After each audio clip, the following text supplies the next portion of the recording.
division of Sex Man Phil. ISD Cult Grindhouse Series beginning responsibility. That's Dr. Gym Teacher to you. Now drop and give me 20.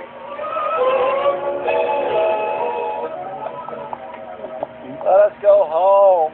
Before lunch one day, a puppet show was put on at school. It was called Mr. Bungle Goes to Lunch. By August Wilson. It was fun to watch. And again, we eat cake.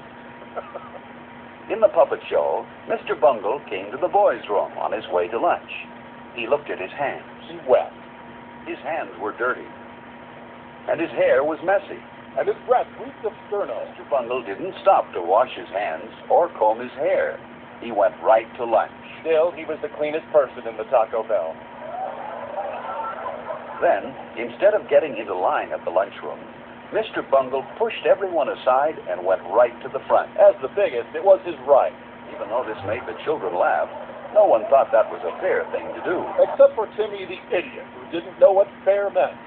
Then, in the lunchroom, Mr. Bungle was so clumsy and impolite that he knocked over everything, and no one wanted to sit next to him.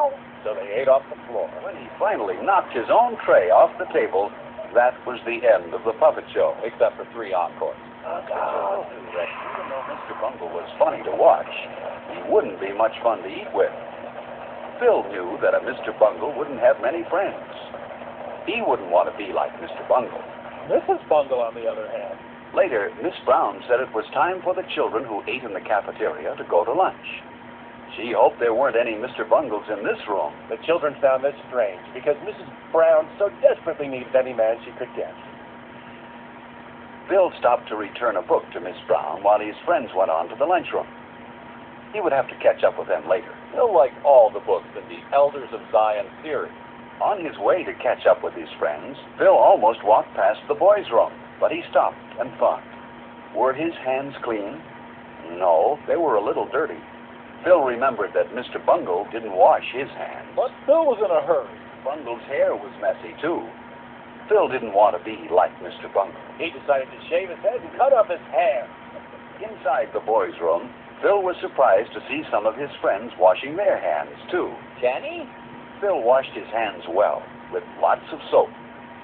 Then he decided to take some more soap home for his entire 10-person family. Then he rinsed the soap off. Even though Mr. Bungle didn't specifically address that, Phil felt it was implied. Phil dried his hands well, too. When he was finished, he threw the paper towel in the basket where it belonged. And then he made sure that his hair looked neat. He was embarrassed how long and unkempt it had gotten. Now, Phil and his friends were ready for lunch. Just in time for class to begin again. Boys will repress all their instincts to be boys. There was a line of children waiting to get into the lunchroom when Phil got there. He saw some boys he knew at the front of the line. So he did his Miss America impression. Go up to the front with them. But Phil didn't want to break into line as Mr. Bungle did. Bungle, Mr. Bungle, Bungle, Bungle, Mr. Bungle. That was the fair thing to do. He would see his other friends inside the lunchroom. From his seat at the nerd table. The line moved very fast, and soon Phil was inside. First he picked up his tray. You know who else picked up their tray? Hitler! No, Mr. Bungle. Oh, same thing, really. Then he got his silverware. Just before Harpo Marx stole it all. He put his knife, fork, and spoon neatly on the tray. And then he slid his tray along. Phil tried to whistle a tune to keep his mind off Mr. Bungle. In my head. It tasted good, and was good for him, too. My favorite vegetable is ketchup. Sandwich today, Phil decided to take the hot lunch. He enjoyed flaunting it to the kids who couldn't afford it. Phil took some bread and butter, too. And he knew what else he wanted. Milk. That milk. Alice took the last carton on the tray. Maybe there was more milk. So he said, Yo! Can I please have some milk? Phil remembered to say, may I, and please. That was very polite. Yes, there was more milk. You'll have to eat around the lumps, kid. This was out in the sun. Phil remembered to say, thank you, when he took the carton of milk. Phil had good manners.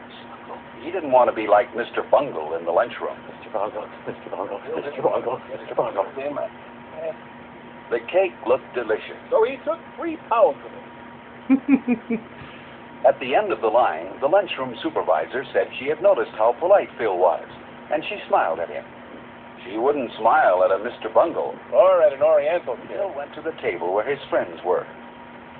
He put his tray down carefully, Daintily. pulled out his chair quietly, and sat down. He knew his friends wouldn't like a noisy Mr. Bungle at their table. There was someone Phil liked, Freddie. Freddie Bungle. Charles brought his lunch from home. It looked good. Freddie had a sandwich, an apple, a cookie, and milk. He would always give you his cookie because he wanted you to like him. Before Phil began to eat, he always put a napkin on his lap. So did Freddie. Copycat. Everyone liked Freddie. He was very polite. For example, if he had food in his mouth when someone talked to him, he always took time to chew the food with his mouth closed and swallow before he answered. With a string of obscenities. Phil noticed how straight and tall Freddie usually sat. Freddie kept his feet on the floor, too. Hello, Freddie.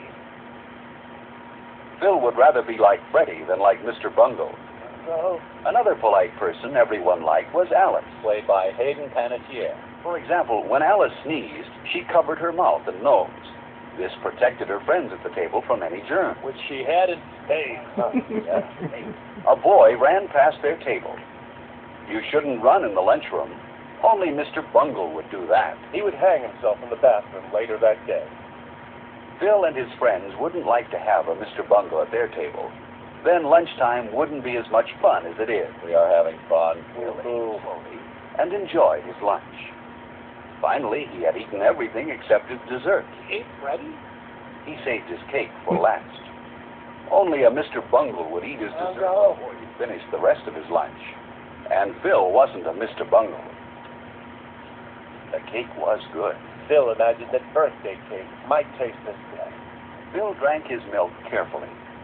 Some children are messy when they drink milk, but not Phil. Phil just sucked. As each of Phil's friends finished, they didn't leave the table, but waited for all the others to finish eating too. Hovering like vultures. Phil was the last one done. He wiped his mouth and hands carefully with his napkin. Then he cleaned the table where he sat. He didn't want to leave his place at the table dirty. He feared the consequences. Everyone at the table cleaned his own place well. But look at that table. It was left very messy. Practically a biohazard.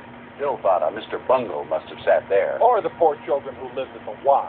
But Phil didn't want to be like Mr. Bungle. Oh, So he put his chair neatly into place. catastrophe averted. And his table looked fine. Not a piece of paper or scrap of food was left on it. Freddie had licked it clean.